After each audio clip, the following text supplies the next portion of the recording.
외로운 아이가 고급 물건이 차에서 떨어져 더러운 강에 빠지는 것을 목격한다.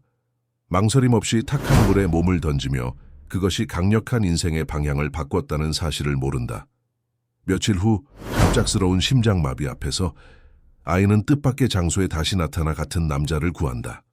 이 아름다운 극복과 사랑의 이야기에 감동하셨다면 채널을 구독하고 어느 도시에서 시청 중이신지 알려주세요.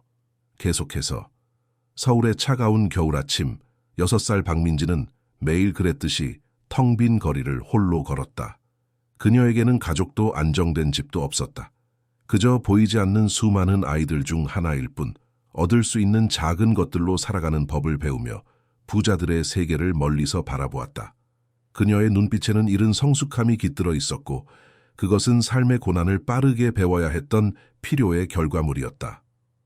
민지는 한강공원 근처에서 많은 시간을 보냈다. 그곳은 따뜻한 계절에 사람들이 남기고 간 음식을 찾을 수 있는 곳이었다. 하지만 겨울에는 거의 아무도 없었고 차가운 바람만이 그녀의 작은 몸을 휘감았다.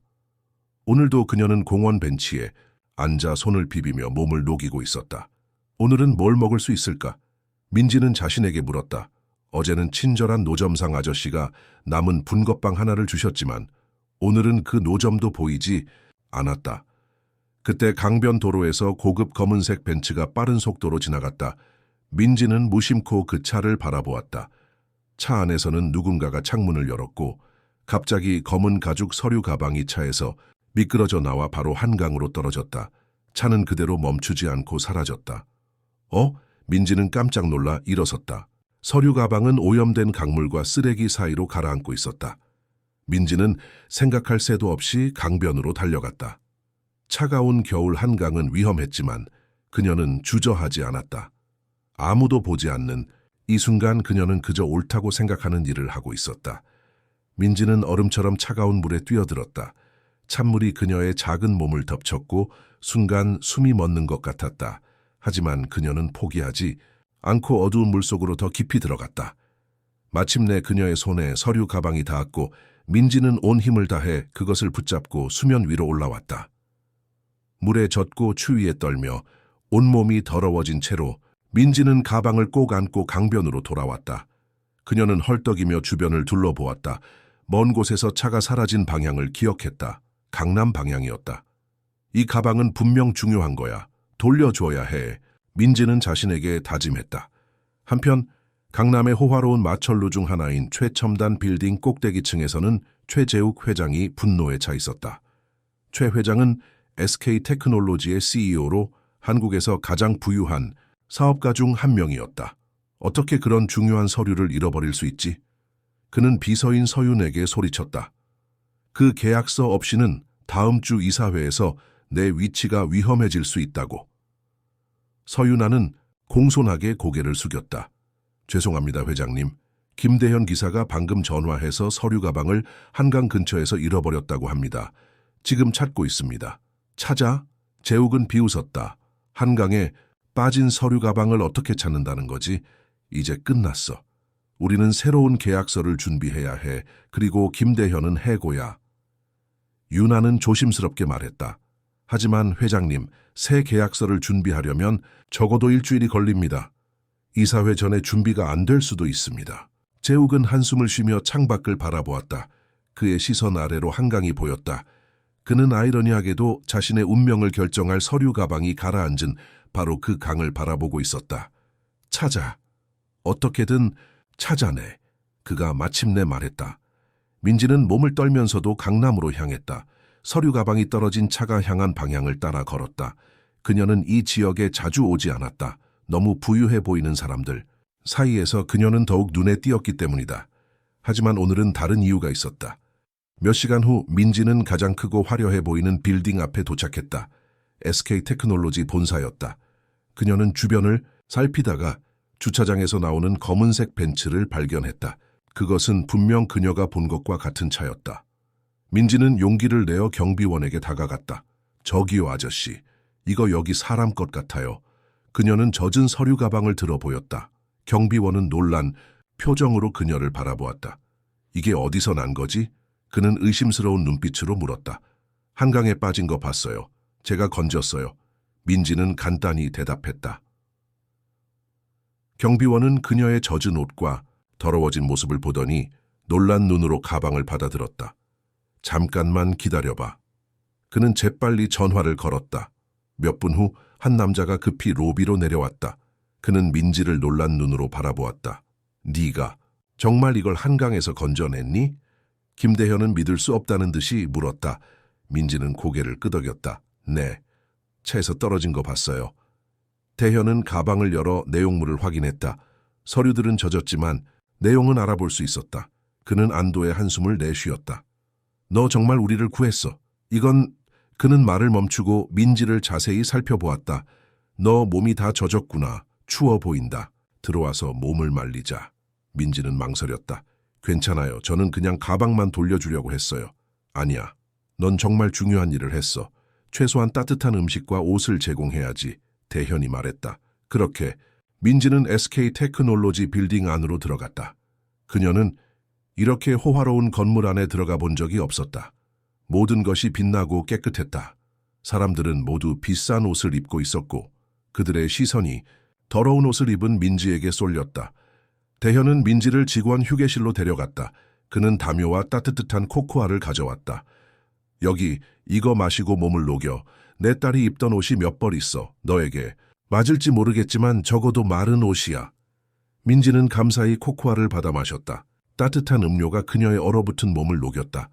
저기 그 가방은 누구 거예요? 민지가 물었다. 대현은 잠시 망설이다가 대답했다. 최재욱 회장님 것이야. 이 회사의 사장님이시지. 아, 그렇구나. 민지는 고개를 끄덕였다. 그럼 중요한 가방이었나 봐요? 매우 중요해. 대현은 진지하게 말했다. 네가 그걸 구해준 덕분에 많은 사람들의 일자리가 안전해졌을지도 몰라. 민지는 그저 미소 지었다. 그녀에게는 그저 옳은 일을 한 것뿐이었다. 대현은 그녀의 순수한 마음씨에 감동했다. 너 이름이 뭐니? 그가 물었다. 박민지예요. 민지야, 넌 정말 특별한 아이구나. 대현은 따뜻한 미소로 말했다. 가족은 어디 있니? 부모님께 연락해 드릴게. 민지의 표정이 어두워졌다. 저는 가족이 없어요. 대현은 놀라서 민지를 바라보았다. 그럼 어디서 살고 있니? 여기저기요. 민지는 어깨를 으쓱했다. 괜찮아요. 저는 잘 지내고 있어요. 대현은 마음이 아팠다. 이렇게 작은 아이가 혼자 거리에서 살고 있다니 그는 무언가 해야 한다고 느꼈다. 잠깐만 기다려. 내가 회장님께 이 일을 보고해야 해. 대현이 말했다. 그는 서둘러 회장실로 향했다. 그러나 그가 모르는 사이 서윤아는 이미 창문을 통해 모든 상황을 지켜보고 있었다. 그녀의 눈에는 의심의 빛이 번뜩였다. 한 노숙 소녀가 갑자기 나타나 중요한 서류를 구했다니 너무 우연이라고 생각했다. 흥미롭네. 윤아는 중얼거렸다. 이 상황을 잘 지켜봐야겠어. 김대현은 최재욱 회장의 사무실 앞에서 잠시 망설였다. 그는 그의 상사가 얼마나 냉혹한 사람인지 잘 알고 있었다. 특히 오늘처럼 중요한 서류를 잃어버렸다가 되찾은 상황에서는 더욱 그럴 것이다. 하지만 그는 또한 작은 민지의 용기 있는 행동이 인정받아야 한다고 생각했다. 심호흡을 한 후 그는 문을 두드렸다. 들어오세요. 재욱의 딱딱한 목소리가 들려왔다. 대현은 젖은 서류 가방을 들고 사무실로 들어갔다.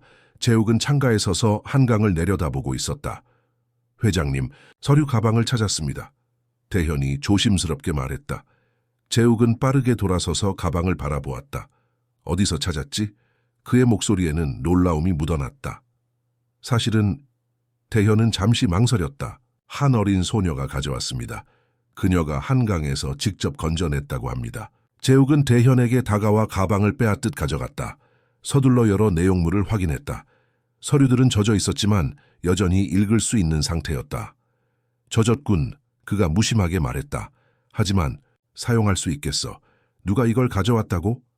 6살 정도로 보이는 소녀입니다. 이름은 박민지라고 합니다. 그녀는 지금 아래층 휴게실에 있습니다. 재욱은 눈썹을 치켜 올렸다. 6살?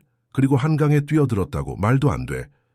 사실입니다, 회장님. 그녀의 옷은 완전히 젖었고 온몸이 강물로 더럽혀져 있었습니다. 그리고 대현은 말을 멈추고 재욱의 반응을 살폈다. 그리고 그녀에게는 가족이 없는 것 같습니다. 거리에서 살고 있다고 했습니다. 재욱은 잠시 생각에 잠겼다가 곧 무관심한 표정으로 돌아왔다. 그래서 내가 뭘 어쩌길 바라는 거지? 대현은 당혹스러웠다. 회장님, 그 아이는 자신의 목숨을 위험에 빠뜨려가며 회사의 중요한 서류를 구했습니다. 적어도 감사의 인사나 보상이... 보상? 재욱이 비웃었다. 그냥 우연히 거기 있었던 거야. 그 아이가 이 서류가 얼마나 중요한지 알 리가 없잖아. 서류 가방이 떨어진 걸 보고 뭔가 값진 게 있을 거라 생각했겠지. 대현은 말문이 막혔다. 그는 자신의 상사가 냉정하다는 것을 알고 있었지만 이 정도일 줄은 몰랐다. 김 기사 이제 그만 돌아가서 일해. 그 아이에게 약간의 돈을 주고 보내.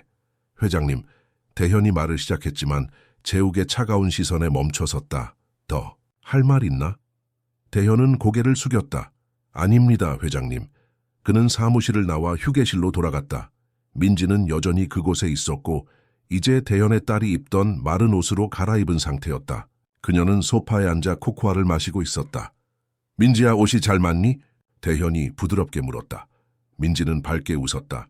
네, 정말 따뜻해요. 감사합니다, 아저씨. 대현은 그녀 옆에 앉았다. 그는 재욱의 냉담한 반응을 그대로 전할 수 없었다. 회장님이 네가 서류를 구해준 것에 대해 매우 고마워하셨어. 정말요? 민지의 눈이 반짝였다. 그분을 만날 수 있을까요? 대현은 마음이 아팠다. 오늘은 회장님이 매우 바쁘시거든. 하지만 네가 정말 대단한 일을 했다는 걸 알고 계셔. 그는 주머니에서 지갑을 꺼내 몇 장의 지폐를 꺼냈다. 회사에서 받을 것이라 생각했지만 재욱의 반응을 보니 자신이 직접 주는 것이 나을 것 같았다. 여기 민지야. 네가 오늘 정말 큰 도움을 줬어. 이걸로 따뜻한 음식도 사 먹고 필요한 것도 좀 사. 민지는 돈을 보고 고개를 저었다. 저는 돈을 바라고 한 게 아니에요.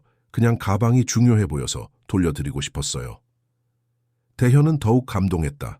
이 작은 아이의 순수함이 그를 부끄럽게 만들었다. 알아, 민지야. 하지만 그래도 이건 네가 한 일에 대한 작은 감사 표시야. 받아줘. 민지는 망설이다가 돈을 받았다. 감사합니다. 그리고 대현은 잠시 생각했다. 혹시 오늘 밤 머물 곳이 있니? 민지는 어깨를 으쓱했다. 찾을 수 있어요. 걱정 마세요. 대현은 결심했다. 내가 아는 곳이 있어. 그곳에서 네가 안전하게 지낼 수 있을 거야. 가족처럼 돌봐주실 분들이야. 그는 서울 외곽에 있는 한 아동보호시설을 알고 있었다. 그곳은 그가 정기적으로 기부하는 곳이었다. 정말요? 민지의 눈이 희망으로 빛났다. 그래, 내가 지금 바로 데려다 줄게. 대현이 민지와 함께 나가려는 순간 서윤아가 휴게실로 들어왔다. 그녀는 민지를 차갑게 바라보았다. 김 기사님, 회장님께서 이사회 준비를 위해 당신을 찾으십니다. 대현은 당황했다. 지금요? 하지만 저는... 지금 즉시요. 윤아의 목소리에는 명령이 담겨 있었다. 대현은 민지를 바라보았다. 미안해, 민지야. 내가 잠시 회의에 다녀와야 할 것 같아. 여기서 기다릴 수 있겠니? 민지는 고개를 끄덕였다. 네, 괜찮아요. 대현이 나간 후 윤아는 민지에게 다가왔다. 그녀는 민지를 위아래로 훑어보았다. 그래서 네가 그 유명한 서류 가방을 구한 아이구나. 윤아가 말했다. 민지는 소파에서 일어나 공손히 인사했다. 안녕하세요. 윤아는 미소를 지었지만 그 미소는 눈까지 닿지 않았다. 네가 어떻게 그 가방이 최재욱 회장님의 것이라는 걸 알았니? 민지는 혼란스러워 보였다. 몰랐어요. 그냥 누군가 잃어버린 것 같아서 돌려주려고 했어요. 정말? 윤아의 목소리에는 의심이 가득했다. 그런데 어떻게 이 빌딩을 찾아온 거지? 서울은 큰 도시인데. 차를 따라왔어요. 제가 본 차가 이쪽으로 왔거든요. 윤아는 고개를 끄덕였지만 여전히 의심스러운 표정이었다. 그럼 이제 네 보상을 받았으니 가면 되겠구나. 김 아저씨가 돌아오면 저를 어딘가로 데려다 준대요. 민지가 대답했다. 윤아는 잠시 생각에 잠겼다가 미소를 지었다. 아, 그래? 하지만 김 기사님은 오늘 매우 바쁘실 거야. 이사회 준비로 밤늦게까지 일하셔야 해. 내가 너를 밖으로 안내해 줄게. 민지는 망설였다. 하지만 김 아저씨가... 걱정 마. 내가 그분에게 네가 안전하게 돌아갔다고 전할게. 자, 이제 가자. 윤아는 민지의 팔을 잡고 로비로 향했다. 그녀는 민지를 빌딩 밖으로 데리고 나갔다. 여기서 걸어가면 지하철역이 나와. 거기서 네가 가고 싶은 곳으로 갈 수 있을 거야. 유나가 말했다. 민지는 추운 거리에 홀로 서서 유나를 바라보았다. 감사합니다. 그녀는 작은 목소리로 말했다. 유나는 그저 고개를 끄덕이고 빌딩으로 돌아갔다. 그녀는 뒤돌아보지 않았다. 민지는 다시 한번 자신이 익숙한 세계로 돌아왔다. 강남의 호화로운 빌딩들 사이에서 그녀는 더욱 작고 보잘것없어 보였다. 하지만 그녀는 김대현이 준 돈을 꼭 쥐고 있었다. 오늘 밤은 적어도 따뜻한 곳에서 잘 수 있을 것이다. 그녀는 한강공원으로 돌아가기로 결정했다. 그곳에는 그녀가 가끔 잠을 청하는 숨겨진 장소가 있었다. 그곳은 적어도 바람을 막아주었다. 한편 SK 테크놀로지 빌딩에서는 최재욱이 이사회 준비에 몰두해 있었다. 그는 젖은 서류를 복사기로 복사하고 새로운 문서를 준비했다. 그의 머릿속에는 이미 민지의 존재가 사라졌다. 그에게 그녀는 그저 우연히 좋은 일을 한 거리의 아이일 뿐이었다. 대현은 회의에서 나와 즉시 휴게실로 달려갔다. 하지만 민지는 이미 사라진 후였다. 민지? 그는 휴게실을 둘러보며 불렀다. 민지야, 어디 있니? 그때 청소부가 들어왔다. 찾으시는 아이요? 서 비서님이 데리고 나가셨어요. 대현은 놀라서 로비로 달려갔다. 경비원에게 물었다. 작은 여자아이 보셨어요? 서유나 비서님과 함께 있었을 거예요.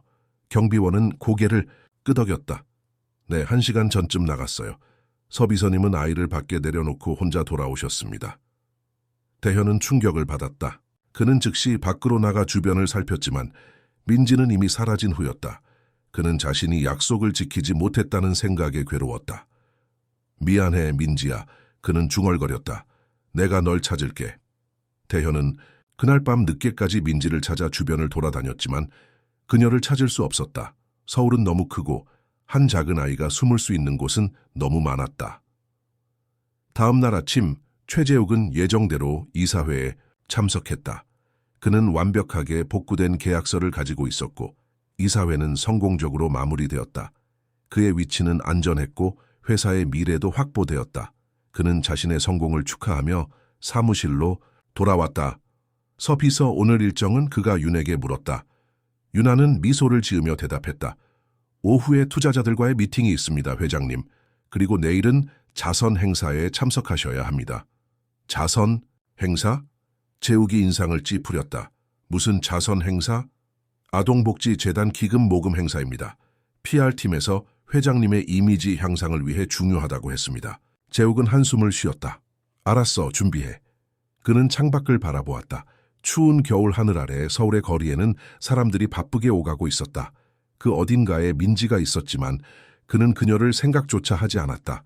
그에게 그녀는 이미 잊혀진 존재였다. 일주일이 지났다. 한파는 더욱 심해져 서울의 거리는 얼음과 눈으로 뒤덮였다. 민지는 여전히 한강공원 근처를 맴돌았다.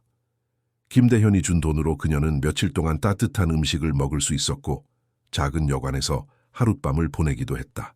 하지만 이제 돈은 거의 떨어졌고 그녀는 다시 추위와 싸워야 했다. 그날 아침 민지는 강변을 따라 걸으며 주변을 살폈다. 가끔 이곳에서 관광객들이 놓고 간 물건이나 음식을 찾을 수 있었다. 갑자기 그녀는 익숙한 검은색 벤츠가 강변 도로를 지나가는 것을 보았다. 그것은 분명 SK 테크놀로지의 차였다. 민지의 호기심이 발동했다. 그녀는 차를 따라 걸었다. 차는 결국 강남의 호화로운 호텔 앞에 멈췄다. 문이 열리고 최재욱이 내렸다. 그는 여전히 냉정한 표정을 짓고 있었지만 민지는 그가 약간 창백해 보인다고 생각했다. 회장님, 괜찮으세요? 김대현이 차에서 내리며 물었다. 재욱은 손을 들어 그를 저지했다. 괜찮아, 그냥 조금 어지러울 뿐이야. 병원에 가보시는 게 어떨까요? 최근에 너무 무리하셨습니다. 필요 없어. 이 미팅만 끝나면 쉴 거야. 그들은 호텔 안으로 사라졌다. 민지는 멀리서 지켜보다가 근처 벤치에 앉았다. 그녀는 김대현을 다시 만나고 싶었다. 그는 친절했고 그녀를 도와주려 했었다. 아마도 그를 다시 만나면 그가 약속했던 도움을 줄지도 모른다고 생각했다. 1시간 후 호텔 문이 열리고 사람들이 나오기 시작했다. 민지는 기다렸다. 마침내 재욱과 대현이 나타났다. 재욱은 이제 더 창백해 보였고 걸음걸이도 불안정했다. 갑자기 재욱이 가슴을 움켜쥐며 휘청거렸다. 그는 호텔 입구 계단에서 쓰러졌다. 회장님, 대현이 소리쳤다. 그는 재욱에게 달려갔다. 주변에 있던 사람들이 모여들었다. 혼란스러운 소리와 외침이 터져 나왔다. 민지는 본능적으로 달려갔다. 그녀는 사람들 사이를 비집고 들어가 재욱 곁에 무릎을 꿇었다. 대현은 놀란 표정으로 그녀를 바라보았다. 민지야. 민지는 대답하지 않고 재욱의 상태를 살폈다. 그는 의식이 없었고 호흡이 불규칙했다. 그녀는 즉시 그의 가슴에 귀를 대고 심장 박동을 확인했다. 심장이 제대로 뛰지 않아요. 민지가 말했다. 심폐소생술이 필요해요. 주변 사람들은 놀란 표정으로 이 작은 아이를 바라보았다.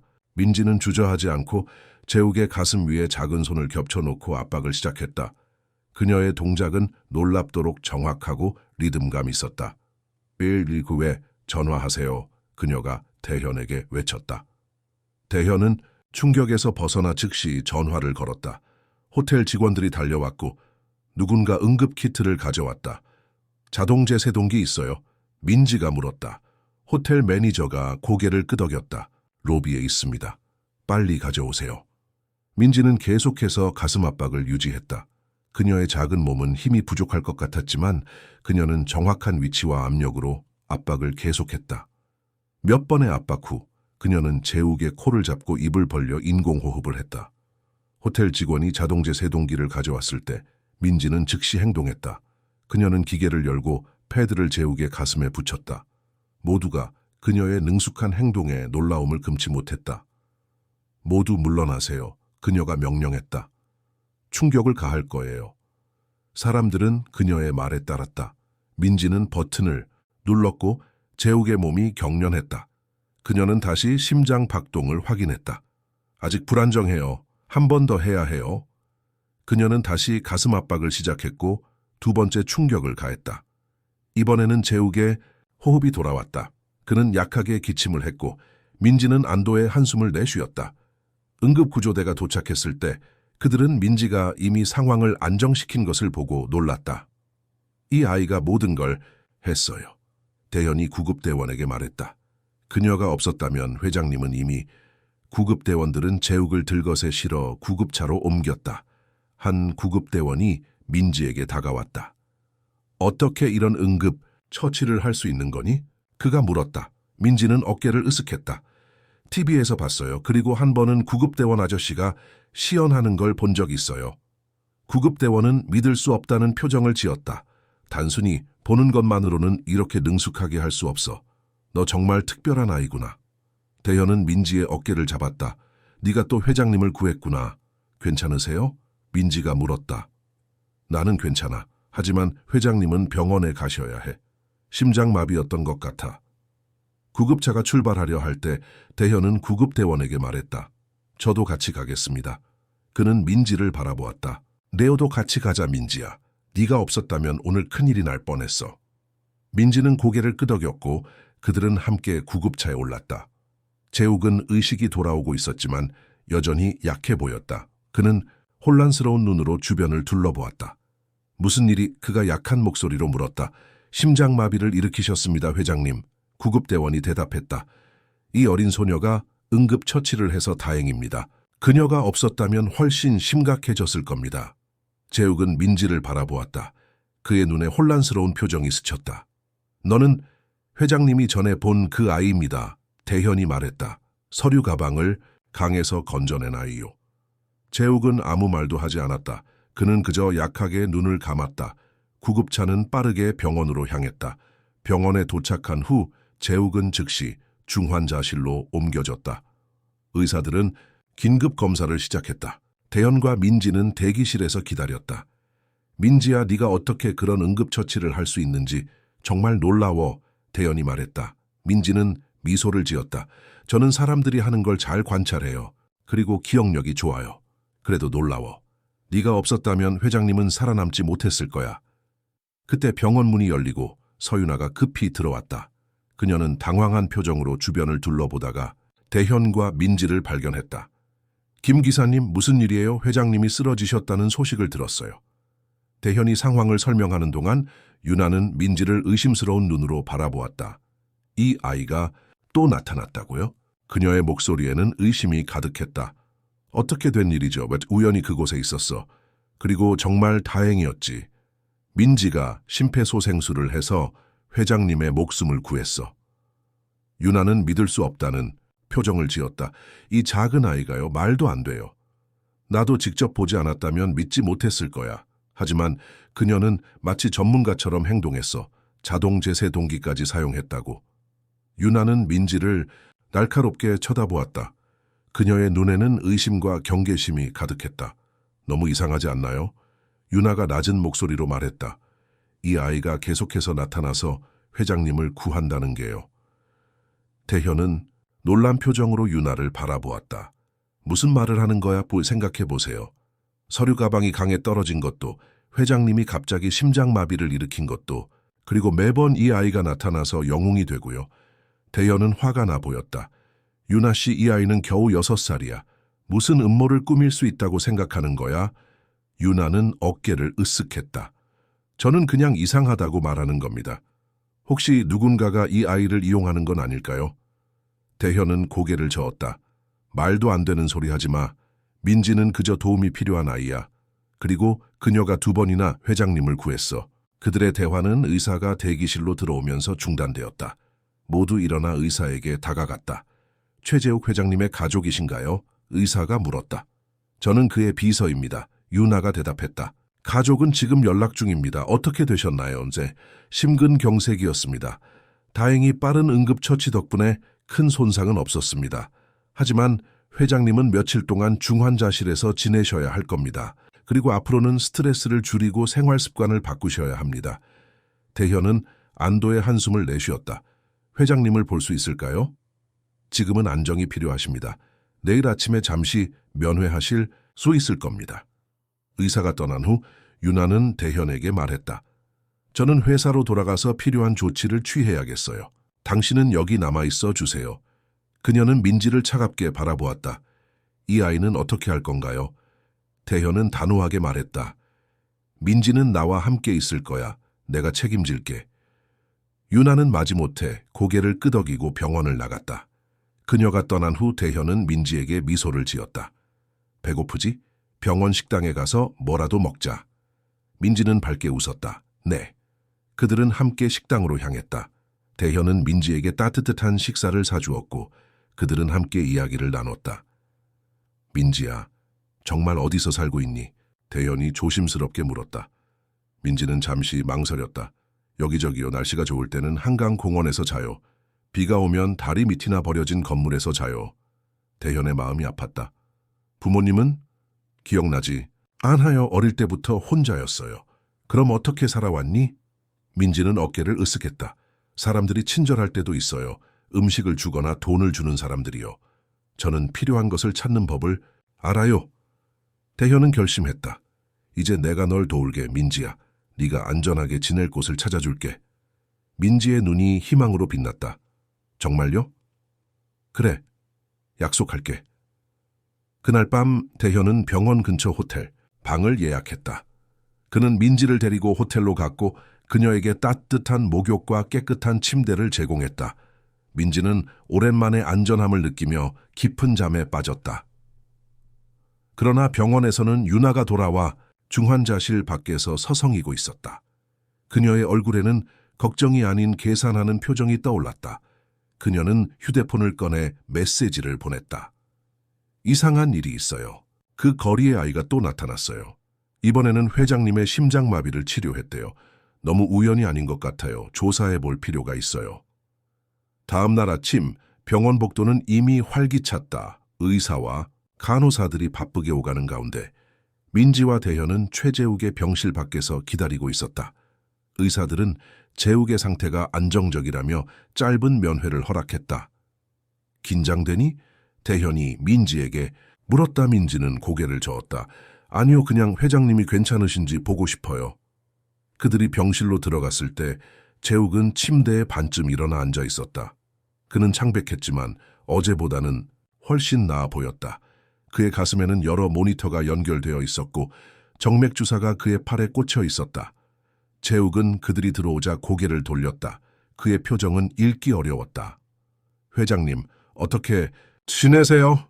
대현이 조심스럽게 물었다. 재욱은 목을 가다듬었다. 살았네. 그의 목소리는 약했지만 또렷했다. 그는 민지를 바라보았다. 어제의 혼란스러운 기억 속에서 그는 이 작은 소녀가 자신의 가슴 위에서 심폐소생술을 하는 모습을 희미하게 기억했다. 네가 날 구했다고 하더군. 그가 말했다. 민지는 수줍게 고개를 끄덕였다. 회장님이 쓰러지신 걸 봤어요. 그냥 도와드리고 싶었어요. 어떻게 심폐소생술을 알고 있지? 재욱이 물었다. 내 나이에 그런 걸 어떻게 할 수 있는 거야? 민지는 어깨를 으쓱했다. TV에서 봤어요. 그리고 한 번은 구급대원 아저씨가 시범을 보여줬을 때 지켜봤어요. 저는 보는 것을 잘 기억해요. 재욱은 잠시 생각에 잠겼다. 그는 자신이 이 소녀를 냉담하게 대했던 것을 기억했다. 서류 가방을 돌려줬을 때 그는 그녀에게 제대로 된 감사의 인사조차 하지 않았다. 그리고 이제 그녀는 두 번째로 그를 구했다. 고맙다. 그가 마침내 말했다. 그 단어는 그의 입에서 어색하게 느껴졌다. 그는 좀처럼 감사를 표현하는 사람이 아니었다. 민지는 밝게 웃었다. 괜찮아요. 회장님이 좋아지셔서 다행이에요. 그때 문이 열리고 서윤아가 들어왔다. 그녀는 팔에 꽃다발을 안고 있었다. 유나는 민지와 대현을 보고 잠시 멈칫했다. 아, 벌써 와 계셨군요. 그녀가 말했다. 그녀의 목소리는 친절했지만 눈빛은 차가웠다. 유나는 꽃다발을 테이블에 놓고 재욱에게 다가갔다. 회장님, 어떻게 지내세요? 회사 모두가 걱정하고 있어요. 재욱은 고개를 끄덕였다. 괜찮아. 곧 돌아갈 수 있을 거야. 서두르실 필요 없습니다. 제가 모든 일을 처리하고 있어요. 유나가 말했다. 그녀는 민지를 향해 미소를 지었다. 이 아이가 또 회장님을 구했다면서요.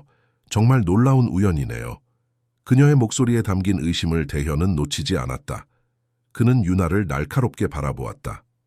재욱은 어제의 사건을 명확히 기억하지 못했다. 어떻게 된 거지? 자세히 말해봐. 대현이 상황을 설명했다.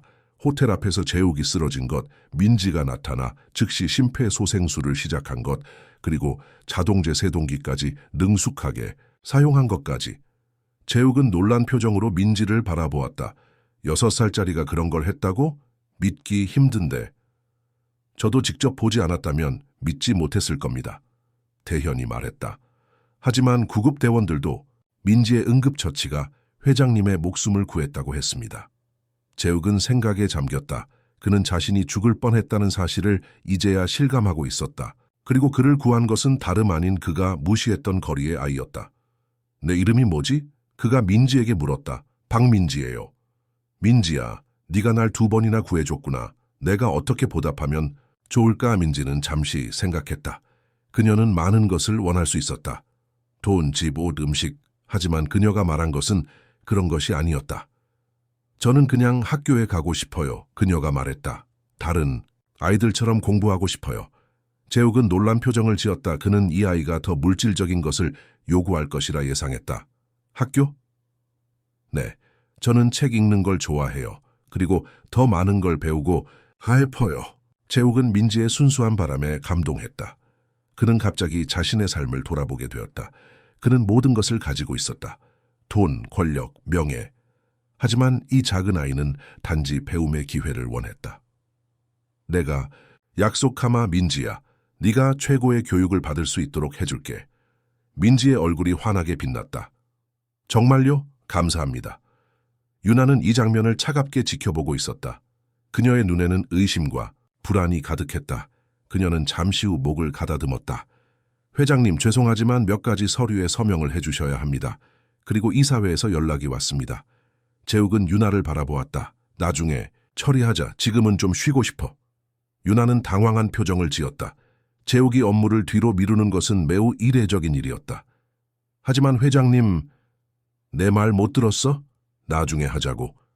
유나는 입술을 깨물었다. 알겠습니다. 그녀는 고개를 숙이고 물러났다. 병실에 3사람만 남았을 때 재욱은 대현에게 물었다. 민지는 어디서 지내고 있지? 대현은 어제 있었던 일을 설명했다.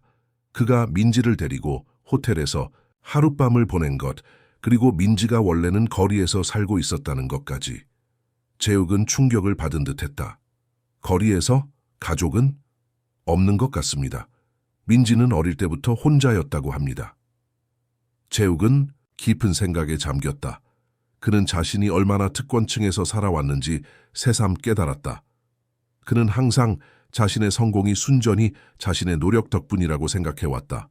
하지만 이제 그는 자신이 얼마나 많은 기회와 지원을 받았는지 알게 되었다. 대현 씨, 내가 퇴원하기 전까지 민지를 돌봐줄 수 있겠나? 그리고 내가 무슨 일이 있어도 그녀가 안전하게 지낼 수 있는 곳을 찾아야 해. 대현은 고개를 끄덕였다. 걱정 마세요, 회장님. 제가 책임지겠습니다. 민지는 이 대화를 들으며 미소를 지었다. 그녀는 오랜만에 희망을 느꼈다. 그들이 병실을 나왔을 때 유나는 복도에서 기다리고 있었다. 그녀는 대현을 붙잡았다. 잠깐 이야기 좀 할 수 있을까요? 그녀가 물었다. 대현은 민지에게 로비에서 기다리라고 말한 후 유나를 따라 한적한 곳으로 갔다. 이 상황이 이상하지 않나요? 유나가 낮은 목소리로 말했다. 이 아이가 계속해서 나타나서 회장님을 구한다는 게요. 대현은 인상을 찌푸렸다. 무슨 말을 하려는 거야? 생각해보세요. 첫째, 그녀는 어떻게 회장님의 서류 가방이 강에 빠진 것을 보았을까요? 둘째, 어떻게 그 서류 가방이 회장님의 것임을 알았을까요? 셋째, 어떻게 우연히 회장님이 심장마비를 일으킨 그 순간에 그 자리에 있었을까요? 그리고 넷째, 6살짜리 아이가 어떻게 그렇게 완벽한 심폐소생술을 할 수 있을까요? 대현은 방어적이 되었다. 유나 씨, 무슨 말을 하려는 거야? 민지가 뭔가 음모를 꾸미고 있다는 거야. 유나는 냉정하게 대답했다. 저는 그녀가 누군가에게 이용당하고 있다고 생각해요. 누군가가 그녀를 조종해서 회장님에게 접근하게 하는 거죠.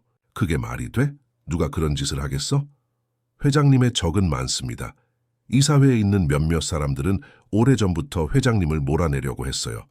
이번 기회에 회장님의 약점을 노릴 수도 있죠. 대현은 고개를 저었다. 난 민지를 믿어. 그녀는 그저 불운한 상황에 처한 아이일 뿐이야. 유나는 차갑게 미소를 지었다. 그렇게 생각하신다면야. 하지만 전 이 일을 조사해 볼 생각이에요. 회장님의 안전을 위해서라도요. 그녀는 돌아서서 걸어갔다. 대현은 불안한 마음으로 그녀를 바라보았다. 로비에서 민지를 만났을 때 그는 여전히 유나의 말에 대해 생각하고 있었다. 그는 민지를 자세히 바라보았다. 그녀는 그저 평범한 아이처럼 보였다. 작고 약간 지저분하고 하지만 총명한 눈빛을 가진 민지야, 우리 이제 어디로 갈까? 그가 물었다. 밝게 모르겠어요. 회장님은 언제 나오세요? 의사 선생님이 말씀하시길 3일 정도 더 입원하셔야 한대. 그동안 우리는 네가 지낼 곳을 찾아야 해. 민지는 고개를 끄덕였다. 호텔이 좋았어요. 하지만 비싸죠. 대현은 미소를 지었다. 걱정 마. 회장님이 모든 비용을 부담하신대. 그들이 호텔로 돌아가는 동안 대현은 계속해서 생각에 잠겼다. 유나의 의심이 그를 불안하게 만들었다. 그는 민지를 믿고 싶었지만 모든 상황이 너무 우연처럼 보이는 것도 사실이었다. 호텔 방에 도착했을 때 그는 민지에게 물었다. 민지야, 솔직히 말해줄래? 너는 정말 우연히 회장님을 2번이나 만난 거야? 민지는 그를 바라보았다. 그녀의 눈에는 순수함이 가득했다. 네, 저는 그냥 강가에 있었어요. 그리고 어제는 회장님의 차를 본 것 같아서 따라갔어요. 김 아저씨를 다시 만나고 싶었거든요. 그녀의 대답은 너무나 솔직해 보였다. 대현은 자신이 의심했던 것을 부끄럽게 생각했다. 알았어, 민지야. 고마워. 그날 밤 대현은 민지가 잠든 후에 노트북을 열었다. 그는 검색창에 어린이 심폐소생술 천재라고 입력했다. 그는 민지와 비슷한 사례가 있는지 알고 싶었다. 놀랍게도 몇 가지 사례가 있었다. 특별한 기억력을 가진 아이들, 한 번 본 것을 완벽하게 재현할 수 있는 아이들에 대한 기사였다. 이런 아이들은 종종 자폐 스펙트럼이나 사진 기억력을 가지고 있었다. 혹시 민지도? 대현은 중얼거렸다. 그는 계속해서 검색했다. 그러다 그는 5년 전 기사를 발견했다. 서울 종합병원에서 의사 부부와 함께 있던 3살 여아 행방불명이라는 제목이었다. 기사에는 의사 부부의 딸이 병원에서 실종된 사건이 보도되어 있었다. 아이의 이름은 박민지였다. 부모는 유명한 심장 전문의와 응급의학과 의사였다. 그들은 딸을 병원에 데려왔다가 잠시 자리를 비운 사이에 아이가 사라졌다고 했다. 대현의 심장이 빠르게 뛰기 시작했다. 기사에는 어린 민지의 사진이 있었다. 그것은 분명 그가 알고 있는 민지였다. 더 어렸지만 같은 총명한 눈빛을 가지고 있었다. 이런 대현은 충격을 받았다. 민지는 실종된 아이였어. 그는 즉시 기사에 언급된 의사 부부의 정보를 찾기 시작했다. 그들의 이름은 박준호와 김소연이었다. 두 사람 모두 여전히 서울종합병원에서 근무하고 있었다. 대현은 자신이 중요한 무언가를 발견했다는 것을 알았다. 그는 내일 이 정보를 재욱에게 알려야겠다고 생각했다. 그가 모르는 사이 유나도 비슷한 조사를 하고 있었다. 하지만 그녀의 목적은 달랐다. 그녀는 민지를 의심스러운 인물로 만들기 위한 증거를 찾고 있었다. 그리고 그녀는 이미 몇몇 회사 직원들에게 자신의 의심을 심어놓기 시작했다. 다음 날 아침 대현은 일찍 일어나 민지를 살펴보았다. 그녀는 여전히 깊이 잠들어 있었다. 그는 조용히 방을 나와 병원으로 향했다. 그가 발견한 사실을 최재욱에게 알려야 했다. 병원에 도착했을 때 재욱은 이미 깨어 있었다. 그는 전날보다 더 나아 보였고 침대에 완전히 일어나 앉아 있었다. 김 기사 재욱이 대현을 보고 말했다. 민지는 어떻게 지내나? 대현은 문을 닫고 재욱에게 다가갔다. 회장님 중요한 사실을 발견했습니다. 그는 노트북을 열어 어젯밤에 찾은 기사를 보여주었다. 재욱은 관심을 보이며 기사를 읽었다 했고 이게 사실이라면 재욱이 말했다. 민지는 5년 전에 실종된 의사 부부의 딸이라는 거군. 네, 그리고 그것이 그녀가 어떻게 심폐소생술을 알고 있는지 설명해 줍니다. 그녀의 부모님은 둘 다 의사입니다. 아버지는 심장 전문의, 어머니는 응급의학과 의사죠. 재욱은 깊은 생각에 잠겼다. 그녀가 그것을 기억하고 있을까? 자신의 부모에 대해? 잘 모르겠습니다. 그녀는 가족이 없다고 했습니다. 하지만 그때 그녀는 겨우 3살이었어요. 어쩌면 기억하지 못할 수도 있죠. 재욱은 고개를 끄덕였다. 우리는 그녀의 부모님을 찾아야 해. 5년 동안 그들은 딸을 찾고 있었을 거야. 이미 병원에 연락했습니다. 박준호 박사와 김소연 박사는 여전히 그곳에서 근무하고 있습니다. 그들에게 오늘 오후에 만나자고 연락했습니다. 재욱은 놀란 표정을 지었다. 자네가 직접? 네, 회장님, 민지에 관한 한 시간이 중요하다고 생각했습니다. 재욱은 감사의 표정을 지었다. 잘했네, 김 기사. 그런데 서윤아는 이 사실을 알고 있나? 대현은 고개를 저었다. 아직 아무에게도 말하지 않았습니다. 유나 씨가 민지를 의심하고 있어서요. 그녀의 의심은 이상한 게 아니야, 재욱이 말했다. 나도 처음에는 모든 것이 너무 우연처럼 보였어. 하지만 이제 우리는 진실에 가까워지고 있어. 그때 문이 열리고 의사가 들어왔다. 그는 재욱의 상태를 확인하고 미소를 지었다. 회장님, 상태가 매우 좋아지고 있네요. 이대로 가면 내일 퇴원하실 수 있을 것 같습니다. 재욱은 고개를 끄덕였다. 고맙습니다, 선생님. 의사가 나간 후 재욱은 대현에게 말했다. 민지의 부모님을 만나러 갈 때 나도 함께 가고 싶어. 내일 퇴원하면 바로 가자. 대현은 놀랐다. 하지만 회장님 건강이 괜찮아. 이건 중요해. 그리고 내가 민지에게 빚을 졌어. 그녀가 내 목숨을 2번이나 구했으니까. 대현은 고개를 끄덕였다. 알겠습니다, 회장님. 그가 병실을 나왔을 때 복도에서 서윤아와 마주쳤다. 그녀는 차가운 미소를 지었다. 일찍 오셨네요, 김 기사님. 대현은 평소처럼 대답했다. 네, 회장님께 보고할 일이 있었습니다. 유나는 그를 자세히 살폈다. 무슨 일인지 물어봐도 될까요? 저도 회장님의 비서로서 알아야 할 수도 있으니까요. 대현은 망설였다. 그는 유나를 완전히 신뢰하지 않았다. 개인적인 일입니다. 회장님께서 직접 말씀하시면 알려드릴 겁니다. 유나의 표정이 약간 굳어졌다. 알겠습니다. 그럼 전 회장님을 뵙겠습니다. 그녀가 병실로 들어간 후 대현은 호텔로 돌아갔다. 그가 도착했을 때 민지는 이미 일어나 창밖을 바라보고 있었다. 안녕, 민지야. 대현이 인사했다. 잘 잤니?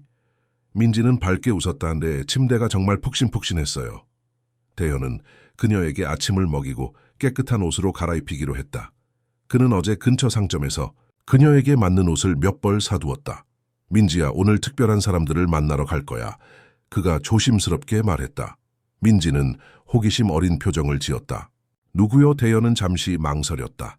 그는 그녀에게 갑자기 진실을 말하는 것이 옳은지 확신이 없었다. 그건 만나면 알게 될 거야. 좋은 사람들이야. 민지는 고개를 끄덕였다. 그녀는 더 이상 묻지 않았다. 그들이 아침을 먹는 동안 대현은 민지에게 질문했다. 민지야, 네가 기억하는 가장 어린 시절은 언제부터니? 민지는 생각에 잠겼다. 잘 모르겠어요. 그냥 항상 혼자였던 것 같아요. 병원에 대한 기억은 있니? 어렸을 때 자주 병원에 갔을 수도 있잖아. 민지의 눈이 잠시 반짝였다. 가끔 꿈에서 병원을 봐요. 하얀 복도와 사람들이 바쁘게 움직이는 곳이요. 그리고 소독약 냄새도 기억나요. 대현은 기대에 차서 물었다. 혹시 그 꿈에서 다른 사람들도 보이니? 너와 함께 있는 사람들? 민지는 고개를 저었다. 잘 모르겠어요. 그냥 희미한 얼굴들. 하지만 따뜻한 느낌이 들어요. 대현은 그녀의 머리를 부드럽게 쓰다듬었다. 괜찮아, 민지야. 오늘 우리가 만날 사람들이 내 기억을 되찾는데 도움을 줄 수도 있을 거야. 그날 오후 서울종합병원에서는 박준호와 김소연이 긴장된 표정으로 회의실에 앉아 있었다. 그들은 왜 SK테크놀로지의 운전기사가 그들과 만나자고 했는지 이해하지 못했다.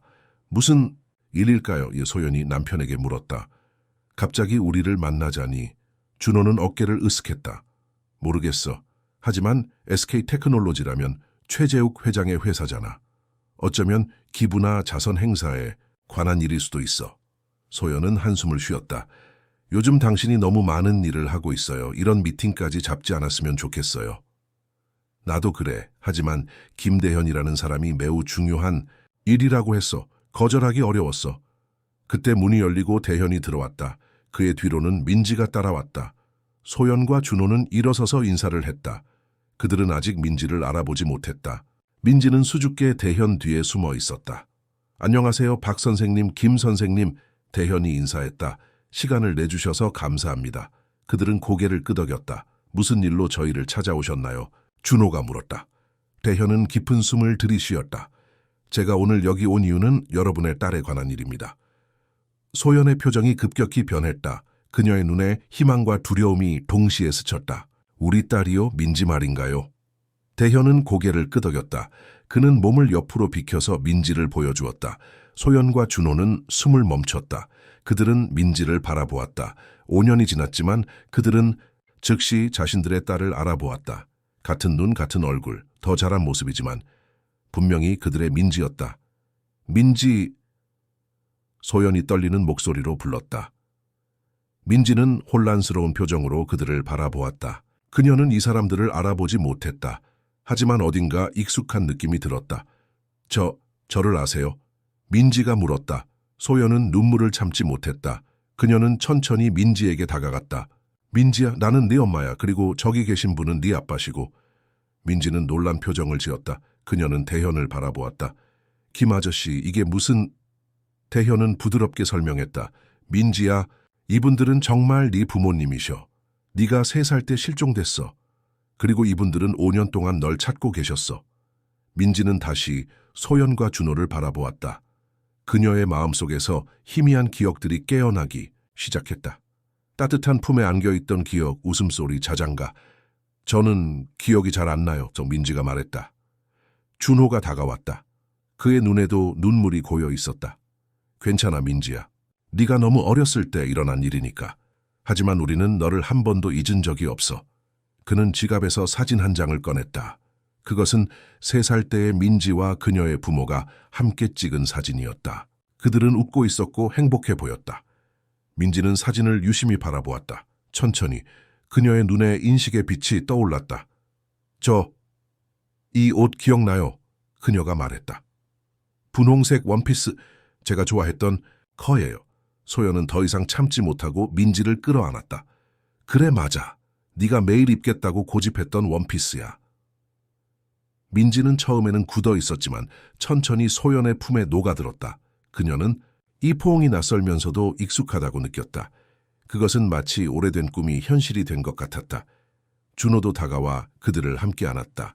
그들은 오랫동안 그렇게 서 있었다. 대현은 조용히 문 쪽으로 물러났다. 그는 이 가족의 재회에 감동했다. 문을 열었을 때 그는 복도에서 기다리고 있는 최재욱을 발견했다. 재욱은 병원 가운을 입고 있었고 약간 창백해 보였지만 결연한 표정이었다. 회장님! 태현이 놀라서 외쳤다. 왜 여기 계세요? 내일 퇴원하시기로 했잖아요. 재욱은 미소를 지었다. 기다릴 수 없었어. 이 중요한 순간을 놓치고 싶지 않았거든. 그는 회의실 안을 들여다보았다. 그는 민지와 그녀의 부모가 포옹하고 있는 모습을 보았다. 그래서 그들은 정말 민지의 부모였군. 그가 말했다. 태현은 고개를 끄덕였다. 네, 그들은 즉시 서로를 알아보았습니다. 재욱은 만족스러운 표정을 지었다. 잘 됐어. 민지는 마땅히 가족과 함께 있어야 해. 그들이 이야기하는 동안 병원 다른 쪽에서는 서윤아가 조용히 그들을 지켜보고 있었다. 그녀는 재욱이 병실을 빠져나가는 것을 보고 따라왔다. 그녀는 무슨 일이 일어나고 있는지 이해하지 못했지만 직감적으로 중요한 일이라는 것을 알았다. 윤아는 휴대폰을 꺼내 메시지를 보냈다. 무언가 일어나고 있어요. 회장님이 몰래 병원을 빠져나와 서울종합병원으로 왔어요. 그들이 그 아이와 무슨 관계가 있는지 알아내야 해요. 메시지를 보낸 후 그녀는 회의실 쪽으로 다가갔다. 그녀는 재욱과 대현이 회의실로 들어가는 것을 보았다. 회의실 안에서 재욱은 박준호와 김소연에게 자신을 소개했다. 저는 최재욱입니다. 민지가 2번이나 제 목숨을 구해주었습니다. 준호와 소연은 놀란 표정을 지었다. 그들은 재욱이 누구인지 알고 있었다. 한국에서 가장 부유한 사업가 중 한 명이었다. 무슨 말씀이신지 준호가 말했다. 재욱은 지난 몇 일 동안 일어난 일을 설명했다. 민지가 한강에서 그의 서류 가방을 구한 일, 그리고 그녀가 심장마비 때 그의 목숨을 구한 일까지. 소연은 자랑스러운 표정으로 민지를 바라보았다. 우리 딸이 심폐소생술을 했다고요? 어떻게? 아마도 당신들로부터 배운 것 같습니다. 재욱이 말했다. 두 분 모두 의사이시니 아마 민지는 어릴 때부터 많은 것을 보고 배웠을 겁니다. 준호는 고개를 끄덕였다. 맞아요. 민지는 항상 우리가 하는 일에 관심이 많았어요. 특히 소연이 응급처치 훈련을 할 때면 항상 옆에서 지켜보곤 했죠. 민지는 혼란스러운 듯했지만 점점 더 많은 기억이 돌아오는 것 같았다. 저는 병원에서 많은 시간을 보냈어요. 그렇죠? 소연은 미소를 지었다. 그래, 우리가 근무할 때 종종 너를 데려왔어. 너는 의사 놀이를 정말 좋아했어. 민지는 따뜻한 미소를 지었다. 그녀는 이제 자신이 어디에서 왔는지, 그리고 왜 그토록 의학적 지식을 가지고 있는지 이해하기 시작했다. 재욱은 준호와 소연을 바라보았다. 민지가 어떻게 실종됐는지 물어봐도 될까요? 그들의 표정이 어두워졌다. 5년 전 우리는 민지를 병원에 데려왔어요. 준호가 설명했다. 소연과 저는 모두 응급수술이 있었고 민지는 간호사 휴게실에서 기다리고 있었어요. 하지만 우리가 돌아왔을 때 그녀는 사라졌어요. 소연이 이어받았다. 병원 전체를 뒤졌지만 찾을 수 없었어요. 경찰도 수사했지만 아무런 단서도 없었어요. 그냥 사라진 거예요. 민지는 눈을 감고 기억을 더듬었다. 저는 누군가를 따라갔던 것 같아요. 친절한 여자분이 장난감을 준다고 했어요. 준호와 소연은 놀란 표정을 지었다. 이것은 그들이 5년 동안 알지 못했던 정보였다. 그리고 나서 민지가 계속했다. 저는 다른 곳에 있었어요. 어두운 곳. 그리고 사람들이 많았어요. 그 후로는 기억이 잘 안 나요. 아마도 누군가가 민지를 유괴한 것 같습니다. 대현이 말했다. 그리고 나중에 그녀를 버렸거나 민지가 도망쳤을 수도 있고요. 소연은 눈물을 닦았다. 어떻게 된 건지는 중요하지 않아요. 중요한 건 우리 민지가 돌아왔다는 거예요. 그들이 이야기하는 동안 윤아는 회의실 밖에서 모든 대화를 듣고 있었다. 그녀의 표정은 점점 더 당혹스러워졌다. 그녀는 민지가 정말로 의사 부부의 실종된 딸이라는 사실을 알게 되었다. 그녀의 모든 의심은 잘못된 것이었다. 서윤아는 회의실 밖에서 들은 대화에 충격을 받았다. 그녀의 의심은 완전히 빗나간 것이었다. 민지는 음모의 일부가 아니라 불운한 상황에 처한 아이였을 뿐이었다. 그녀는 복도를 따라 서둘러 걸어갔다. 그녀의 머릿속은 혼란스러웠다. 내가 완전히 잘못 생각했구나. 그녀는 생각했다. 하지만 이제 어떻게 해야 하지? 유나는 병원 로비에 도착해 벤치에 앉았다. 그녀는 지난 며칠 동안 자신이 한 행동을 돌아보기 시작했다. 그녀는 민지에 대한 의심을 회사 내 여러 사람들에게 퍼뜨렸다. 그녀는 심지어 몇몇 언론인들에게도 익명의 제보를 했다. 그리고 지금 모든 것이 사실이 아니라는 것이 밝혀졌다. 그녀의 휴대폰이 울렸다. 그녀가 전에 메시지를 보냈던 번호였다네. 그녀가 전화를 받았다. 유나 씨, 당신이 말한 그 아이에 대한 기사가 내일 아침 신문에 실릴 예정이에요. 남자의 목소리가 들려왔다. 그는 유명 일간지의 기자였다. 최재욱 회장을 노리는 음모라는 내용으로요. 유나는 당황했다. 잠깐만요. 그건 걱정 마세요. 당신의 이름은 언급되지 않을 거예요. 약속대로요. 통화가 끝났다. 유나는 불안한 표정으로 휴대폰을 바라보았다. 그녀는 큰 실수를 저질렀다. 그리고 그 실수는 내일 아침 모든 사람들에게 알려질 것이다. 그녀는 결단을 내려야 했다. 회의실로 돌아가 모든 것을 고백할 것인가? 아니면 이대로 상황이 전개되도록 둘 것인가? 한편 회의실에서는 민지와 그녀의 부모님, 그리고 최재욱과 김대현이 앞으로의 계획에 대해 논의하고 있었다. 우리는 경찰에 알려야 합니다. 준호가 말했다. 민지가 돌아왔다는 것을요.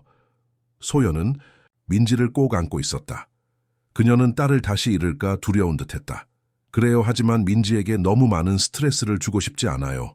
그녀는 이미 충분히 힘든 시간을 보냈어요. 재욱은 고개를 끄덕였다. 제가 도울 수 있는 일이 있다면 뭐든지 말씀해 주세요. 민지는 제 목숨을 구했습니다. 저는 그녀에게 많은 빚을 졌습니다. 준호는 감사의 표정을 지었다. 최 회장님의 제안에 감사드립니다. 하지만 지금 우리에게 필요한 것은 그저 민지와 함께하는 시간입니다. 재욱은 이해한다는 듯 고개를 끄덕였다. 물론입니다. 하지만 제 제안은 여전히 유효합니다. 언제든지 도움이 필요하시면 연락 주세요. 민지는 이 모든 대화를 듣고 있었다. 그녀는 아직도 혼란스러워 보였지만 조금씩 안정을 찾아가고 있었다. 저는 집에 가고 싶어요. 그녀가 작은 목소리로 말했다. 소연은 딸의 머리를 쓰다듬었다. 그래 민지야. 우리 집에 가자. 내 방은 항상 그대로 있었어. 네가 좋아하던 모든 장난감과 책들도. 민지의 눈이 반짝였다. 정말요? 제 책들도요? 준호가 웃었다. 그래, 네가 가장 좋아하던 작은 의사 민지 시리즈도 모두 있단다. 민지는 환하게 웃었다. 그녀의 기억이 점점 더 선명해지고 있었다. 그들이 이야기를 나누는 동안 문이 열리고 서유나가 들어왔다. 그녀는 긴장된 표정이었다. 죄송합니다. 그녀가 말했다. 하지만 긴급한 문제가 생겼습니다. 모두가 그녀를 바라보았다. 유나는 깊은 숨을 들이쉬었다. 제가 큰 실수를 했습니다. 그녀가 고백했다. 저는 민지에 대해 의심했고 그 의심을 여러 사람들에게 퍼뜨렸습니다. 그리고 지금 내일 아침 신문에 민지가 회장님을 노리는 음모의 일부라는 기사가 실릴 예정입니다. 방 안의 모든 사람들이 충격을 받았다. 재욱은 분노한 표정으로 일어섰다. 유나 씨, 도대체 무슨 짓을 한 거야? 그가 따졌다. 유나는 고개를 숙였다. 죄송합니다, 회장님. 저는 모든 상황이 너무 우연처럼 보였고 회사의 이익을 보호하려고 했습니다. 하지만 이제 제가 완전히 잘못되었다는 것을 알았습니다. 소연은 민지를 더 꼭 안았다. 어떻게 이런 일을 할 수 있죠? 그녀는 그저 아이일 뿐이에요. 유나는 소연을 바라보았다. 정말 죄송합니다, 김 선생님. 저는 너무 의심이 많았습니다. 그리고 이제 그것을 바로잡고 싶습니다. 재욱은 깊은 숨을 들이쉬며 침착함을 되찾으려 했다. 어떤 신문사지? 중앙일보입니다. 유나가 대답했다. 제 친구인 이준호 기자가 기사를 작성 중입니다. 재욱은 대현에게 고개를 돌렸다. 김 기사 즉시 법무팀에 연락해. 그리고 그 신문사의 편집장에게도 우리는 그 기사가 나가는 것을 막아야 해. 대현은 고개를 끄덕이고 즉시 전화를 걸기 시작했다. 준호는 화가 난 표정이었다. 이게 무슨 짓입니까? 우리 딸이 겨우 돌아왔는데 이런 식으로 그녀의 명예를 훼손하다니요. 유나는 죄책감에 휩싸인 표정이었다. 정말 죄송합니다. 제가 모든 책임을 지겠습니다. 재욱은 유나를 날카롭게 바라보았다. 그럼 그렇게 해. 내일 아침 첫 일정으로 기자회견을 열어. 모든 것을 해명하고 네가 얼마나 큰 실수를 저질렀는지 공개적으로 인정해. 유나는 충격을 받은 듯했지만 고개를 끄덕였다. 네, 회장님의 민지는 이 모든 상황을 지켜보고 있었다. 그녀는 혼란스러워 보였다. 제가 뭔가 잘못했나요? 그녀가 물었다. 소연은 딸을 안심시켰다. 아니야, 민지야. 네가 한 일은 아무것도 없어. 이건 어른들의 문제일 뿐이야. 민지는 여전히 걱정스러워 보였다. 하지만 사람들이 저에 대해 나쁜 말을 하게 될 거예요. 재욱이 민지에게 다가갔다. 그는 무릎을 꿇어 그녀의 눈높이에 맞췄다. 민지야, 걱정하지 마. 내가 약속할게. 아무도 너에 대해 나쁜 말을 하지 못하게 할 거야. 넌 영웅이야. 내 목숨을 구한 영웅. 민지는 작게 미소를 지었다. 재욱의 말에 안심한 듯했다. 대현이 전화를 끊고 돌아왔다. 회장님, 법무팀이 즉시 행동에 나섰습니다. 그리고 중앙일보 편집장과도 통화했습니다. 그는 기사 출판을 보류하기로 했습니다. 재욱은 안도의 한숨을 내쉬었다. 좋아. 하지만 우리는 여전히 기자회견을 열어야 해. 이 소문이 더 퍼지기 전에 진실을 알려야 해. 준호와 소연은 걱정스러운 표정이었다. 우리는 민지가 언론의 주목을 받는 것을 원하지 않습니다. 준호가 말했다. 그녀는 이미 충분히 힘든 시간을 보냈어요. 재욱은 이해한다는 듯 고개를 끄덕였다. 걱정 마세요. 민지의 신원은 보호될 것입니다. 우리는 그저 소문을 바로잡고 사실을 명확히 할 뿐입니다. 소연은 여전히 확신이 없어 보였다. 하지만 그때 민지가 말했다. 괜찮아요, 엄마. 제가 도울 수 있다면 돕고 싶어요. 모두가 놀란 표정으로 민지를 바라보았다. 그녀의 목소리에는 성숙함이 담겨 있었다. 민지야, 소연이 시작했다. 저는 두렵지 않아요. 민지가 말했다. 저는 그저 사람들을 돕고 싶었어요. 그리고 이제 진실이 알려져야 한다면 그렇게 하고 싶어요. 준호와 소연은 서로를 바라보았다. 그들은 딸의 용기에 감동받은 듯했다. 당신이 결정해요. 준호가 소연에게 말했다. 소연은 잠시 생각한 후 고개를 끄덕였다. 좋아요. 하지만 민지의 얼굴은 보여주지 않고 이름도 밝히지 않았으면 해요. 그녀는 아직 아이니까요. 재욱은 동의했다. 물론입니다. 모든 것이 적절하게 처리될 것입니다. 계획이 세워지는 동안 유나는 구석에 서 있었다. 그녀는 자신이 얼마나 큰 실수를 저질렀는지 완전히 깨달았다. 그녀의 의심과 두려움이 거의 무고한 아이의 명예를 훼손할 뻔했다. 저는 정말 죄송합니다. 그녀가 다시 말했다. 제가 어떻게 이 상황을 바로잡을 수 있을까요? 재욱은 그녀를 바라보았다. 그의 눈에는 여전히 실망감이 있었지만 그는 또한 자신이 변화하고 있다는 것을 느꼈다. 예전에 그라면 유나를 즉시 해고했을 것이다. 하지만 지금 그는 다른 접근법을 취하고 싶었다. 유나 씨, 당신은 내일 기자회견에서 모든 것을 인정할 거야. 그리고 그 후에 우리는 당신이 어떻게 이 실수를 만회할 수 있을지 논의할 거야. 유나는 놀란 표정이었다. 그녀는 즉시 해고될 것이라 예상했다. 네? 정말인가요, 회장님? 모든 사람은 실수를 합니다. 재욱이 말했다. 중요한 것은 그 실수를 인정하고 바로잡으려는 의지죠. 당신은 지금 그것을 보여주고 있어요. 민지가 재욱을 바라보았다. 그녀의 눈에는 존경심이 담겨 있었다. 그녀는 재욱이 변화하고 있다는 것을 느꼈다. 그는 더 이상 냉정하고 무관심한 사업가가 아니었다. 그는 이제 연민과 이해심을 보여주기 시작했다. 다음 날 아침 서울의 주요 호텔에서 기자회견이 열렸다. 재욱, 유나 그리고 대현이 단상에 섰다. 준호와 소연 그리고 민지는 뒤쪽에서 지켜보고 있었다. 민지의 신원을 보호하기 위해 그녀는 모자와 마스크를 쓰고 있었다. 많은 기자들이 모여 있었다.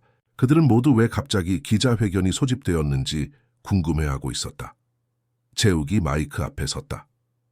여러분, 오늘 이 자리에 모여주셔서 감사합니다. 저는 최근 제 건강 상태와 관련하여 일부 소문이 돌고 있다는 것을 알게 되었습니다. 오늘 저는 그 소문을 바로잡고 진실을 말씀드리고자 합니다. 그는 자신의 심장마비와 그것이 어떻게 진행되었는지 설명했다. 그리고 그가 어떻게 구조되었는지도. 단 저를 구한 것은 용감한 어린 소녀였습니다. 그녀는 2번이나 제 목숨을 구했습니다. 한 번은 중요한 사업 서류를 한강에서 구했을 때, 그리고 2번째는 제가 심장마비로 쓰러졌을 때 심폐소생술을 실시했을 때입니다. 기자들은 열심히 메모를 하고 있었다. 일부는 놀란 표정이었다. 그러나 불행히도 이 영웅적인 행동에 대해 일부 의심이 제기되었습니다. 이 소녀가 어떤 음모의 일부라는 근거 없는 주장이 있었습니다. 재욱은 유나를 바라보았다. 그녀는 앞으로 나와 마이크 앞에 섰다. 제 이름은 서유나입니다. 저는 최재욱 회장의 비서입니다. 그리고 저는 그런 의심을 제기한 사람이었습니다. 유나의 목소리는 떨렸지만 그녀는 계속했다. 저는 모든 상황이 너무 우연처럼 보여서 의심했습니다. 그리고 그 의심을 여러 사람들에게 퍼뜨렸습니다. 하지만 이제 저는 제가 완전히 잘못되었다는 것을 인정합니다. 그녀는 자신이 어떻게 진실을 알게 되었는지 설명했다. 소녀가 실종된 의사 부부의 딸이라는 사실, 그리고 그녀가 어떻게 의학 지식을 갖게 되었는지에 대해 저는 제 잘못된 판단으로 인해 이 용감한 소녀와 그녀의 가족에게 깊은 사과를 드립니다. 그리고 제가 퍼뜨린 모든 소문을 공식적으로 철회합니다. 기자들은 더 많은 질문을 쏟아냈다. 누가 그 소녀인지, 어떻게 그녀가 실종되었는지, 어떻게 그녀가 심폐소생술을 알게 되었는지 등. 재욱은 침착하게 대답했다. 소녀의 신원은 보호되어야 합니다. 그녀는 아직 어린아이이고 이미 충분히 힘든 시간을 보냈습니다. 중요한 것은 그녀가 이제 가족과 재회했다는 것입니다. 그리고 그녀의 용기와 선한 마음이 제 목숨을 구했다는 것입니다. 바이자 회견은 예상보다 잘 진행되었다. 재욱은 마지막으로 말했다. 이 경험은 저에게 많은 것을 가르쳐 주었습니다. 특히 우리가 어떻게 서로를 대해야 하는지, 그리고 진정한 가치가 무엇인지에 대해서요. 저는 이제 이 교훈을 바탕으로 더 나은 사람이 되고자 합니다. 회견이 끝난 후 재욱은 준호와 소연, 그리고 민지에게 다가갔다. 어땠나요? 그가 물었다. 준호는 고개를 끄덕였다. 잘하셨습니다, 최 회장님. 감사합니다. 민지는 마스크 뒤에서 미소를 지었다. 그녀는 재욱의 손을 잡았다. 고마워요, 회장님. 당신은 정말 좋은 사람이에요. 재욱은 감동을 받은 듯했다. 그는 민지의 손을 꼭 잡았다. 아니야, 민지야. 네가 나를 좋은 사람으로 만들어준 거야. 많이 한 달이 지났다. 서울의 날씨는 점차 따뜻해지고 있었고 한강 공원에는 봄의 기운이 느껴지기 시작했다.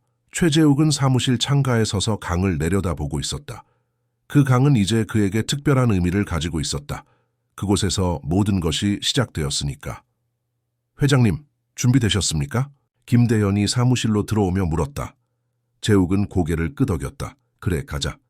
그들은 함께 엘리베이터를 타고 1층으로 내려갔다. 로비에는 많은 사람들이 모여 있었다. 임원들, 직원들, 그리고 언론인들까지. 오늘은 특별한 날이었다. 재욱은 단상에 올라 마이크 앞에 섰다. 여러분, 오늘 이 자리에 함께해 주셔서 감사합니다. 오늘 저는 SK테크놀로지의 새로운 이니셔티브를 발표하게 되어 기쁩니다. 그는 잠시 멈추고 객석을 둘러보았다. 앞줄에는 박준호와 김소연, 그리고 그들 사이에 민지가 앉아 있었다. 민지는 이제 깨끗하고 단정한 모습이었고 행복해 보였다. SK테크놀로지는 오늘부터 민지 재단을 설립합니다. 이 재단은 취약계층의 아이들과 가족들에게 의료 서비스와 교육 기회를 제공할 것입니다. 청중들 사이에서 박수 소리가 터져 나왔다. 민지는 놀란 표정으로 부모님을 바라보았다. 그녀의 이름을 딴 재단이라니. 이 재단은 서울 종합병원과 협력하여 의료, 서비스가 필요한 모든 아이들에게 무료로 제공될 것입니다.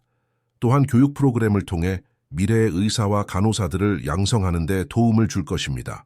재욱은 민지를 바라보며 미소를 지었다. 저는 한 어린 소녀에게서 인생에서 가장 중요한 교훈을 배웠습니다. 그것은 바로 진정한 가치와 연민의 중요성입니다. 이 재단은 그 교훈을 기리기 위한 것입니다. 발표가 끝나고 많은 사람들이 재욱에게 축하를 전했다. 그 중에는 서유나도 있었다. 그녀는 이제 회사에서 다른 역할을 맡게 되었다. 재욱은 그녀에게 두 번째 기회를 주기로 결정했고 그녀는 이제 민지 재단의 운영을 돕고 있었다. 회장님, 정말 멋진 발표였습니다. 유나가 말했다. 재욱은 고개를 끄덕였다. 유나 씨, 재단 준비는 어떻게 돼가고 있나? 모든 것이 순조롭게 진행되고 있습니다. 다음 주에 첫 번째 프로그램이 시작될 예정입니다. 재욱은 만족스러운 표정을 지었다. 그는 박준호와 김소연 그리고 민지에게 다가갔다. 어떻게 생각하세요? 놀랐나요? 그가 물었다. 준호는 진심 어린 미소를 지었다. 정말 놀라운 일입니다, 회장님. 이런 큰 일을 하시다니. 소연은 눈물을 참으며 말했다. 우리 딸의 이름을 딴 재단이라니 정말 감사합니다. 민지는 재욱을 바라보았다. 그녀의 눈에는 경외심이 가득했다. 정말 대단해요, 회장님. 많은 아이들이 도움을 받을 수 있겠네요. 재욱은 웃었다.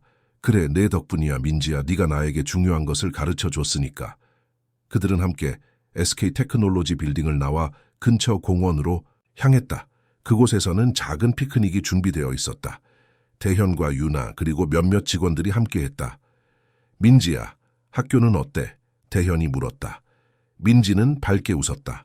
정말 재밌어요. 친구들도 많이 사귀었고 선생님도 정말 좋으세요. 그리고 저는 과학 시간이 제일 좋아요. 소연은 딸의 머리를 쓰다듬었다.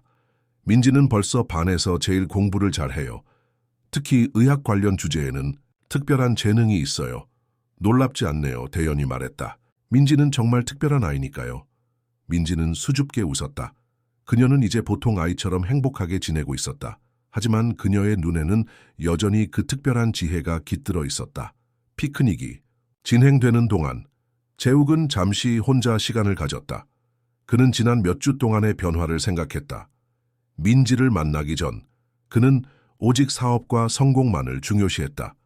그는 냉정하고 무관심했으며 다른 사람들의 고통에 눈을 감았다.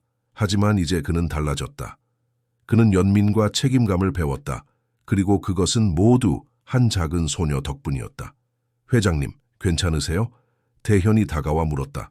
재욱은 미소를 지었다. 괜찮아. 그냥 생각이 많아서. 좋은 생각인가요? 그래, 아주 좋은 생각이야. 대현은 자신의 상사가 얼마나 변했는지 알 수 있었다.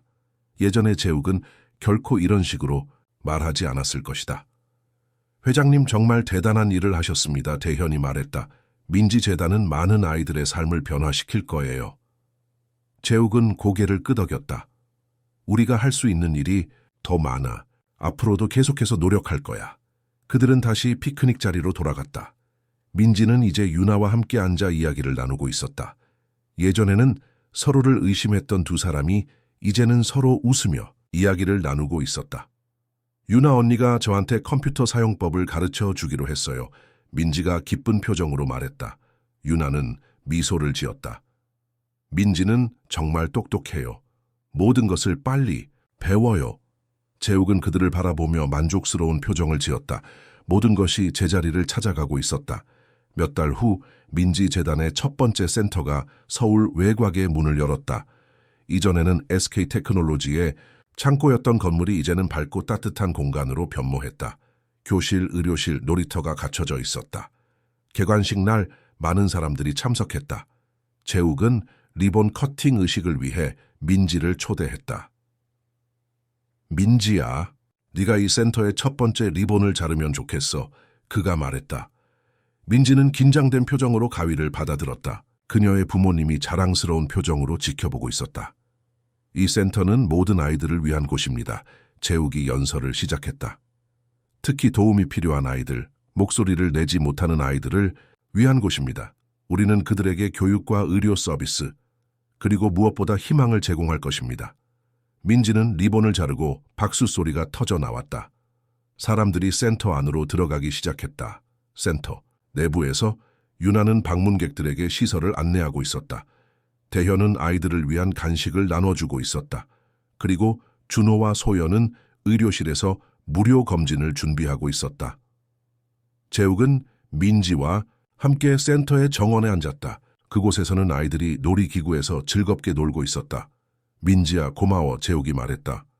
민지는 호기심 어린 표정으로 그를 바라보았다. 뭐가요? 모든 것에 대해. 네가 내 서류 가방을 구했을 때 그건 단순한 물건을 구한 게 아니었어. 너는 내 마음을 구한 거야. 민지는 밝게 웃었다. 저는 그냥 도와드리고 싶었어요. 그게 옳은 일이라고 생각했거든요. 재욱은 고개를 끄덕였다. 그래, 그것이 바로 네가 내게 가르쳐준 가장 중요한 교훈이야. 옳은 일을 하는 것의 중요성. 그들은 함께 아이들이 노는 것을 지켜보았다. 그 중에는 민지처럼 힘든 상황에 처한 아이들도 있었다. 하지만 이제 그들에게는 희망이 있었다. 교육받을 기회, 의료 서비스를 받을 기회, 그리고 무엇보다 존중받을 기회가 있었다. 민지는 이제 자신의 가족과 함께 행복하게 살고 있었다. 그녀는 학교에서 잘 적응하고 있었고 많은 친구들을 사귀었다. 그녀의 특별한 능력과 지식은 이제 올바른 방향으로 발전하고 있었다. 그녀는 의사가 되고 싶다고 말했고 그녀의 부모님은 그 꿈을 응원했다. 재욱은 이제 다른 사람이 되었다. 그는 여전히 성공적인 사업가였지만 이제 그의 성공에는 목적이 있었다. 그는 자신의 부와 영향력을 사회에 환원하기 시작했다. 민지재단은 그의 첫 번째 큰 프로젝트였지만 마지막은 아니었다. 그날 저녁 센터의 개관을 축하하는 작은 파티가 열렸다. 모든 사람들이 모여 이 새로운 시작을 축하했다. 재욱은 잔을 들어 건배를 제안했다. 민지에게 그리고 모든 아이들의 밝은 미래에 모두가 잔을 들어 건배했다. 민지는 환하게 웃었다. 그녀는 이제 자신의 작은 행동이 얼마나 큰 변화를 가져올 수 있는지 알게 되었다. 한강에 빠진 서류 가방을 구하기 위해 뛰어들었던 그 작은 결정이 이제는 수많은 아이들의 삶을 변화시키는